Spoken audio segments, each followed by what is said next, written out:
ഇത് ഞാൻ കുറച്ച് ദിവസം മുന്നേ ചെയ്തിട്ടുള്ള ഒരു കേക്കാണ് കേട്ടോ. അപ്പോൾ എനിക്ക് 3 കിലോൻ്റെ വൈറ്റ് ഫോറസ്റ്റ് കേക്കിന് ഓർഡർ ഉണ്ടായിരുന്നു. 4 കിലോൻ്റെ വലുപ്പത്തിൽ ചെയ്ത് കൊടുക്കാൻ വേണ്ടിയിട്ടായിരുന്നു കസ്റ്റമർ. അതുകൊണ്ട് തന്നെ ഞാൻ 3 കിലോൻ്റെ കേക്ക് ബാറ്റർ 2 കിലോ കേക്കും ബേക്ക് ചെയ്തെടുക്കുന്ന ആ ഒരു മോൾഡിൽ ഒഴിച്ച് 2 പ്രാവശ്യമായിട്ട് ബേക്ക് ചെയ്തെടുക്കുകയാണ് കേട്ടോ ചെയ്തത്. അതിനുശേഷം 4 കിലോൻ്റെ ബോർഡ് അതിന് കണക്കാക്കിയിട്ട് പീസായിട്ട് കട്ട് ചെയ്തെടുക്കുകയാണ് ചെയ്തിട്ടുള്ളത്. എന്നിട്ട് ഇതാ ഇതുപോലെ ഒന്ന് സെറ്റ് ചെയ്ത് വെച്ച് കൊടുക്കുന്നുണ്ട് കേട്ടോ.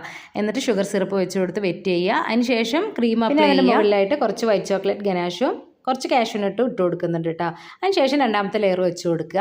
അപ്പോൾ നമ്മൾ രണ്ടാമത്തെ ലെയർ വെച്ച് കൊടുക്കുന്ന സമയത്ത് ആ ചെറിയ പീസ് ഉണ്ടല്ലോ, അത് ആദ്യത്തെ ലെയറിൽ നിങ്ങൾ ഏത് ഭാഗത്താണോ വെച്ചത് അതിൻ്റെ നേരെ ഓപ്പോസിറ്റ് ആയിട്ട് വേണം രണ്ടാമത്തെ ലെയറിൽ വെച്ച് കൊടുക്കാൻ വേണ്ടിയിട്ട്.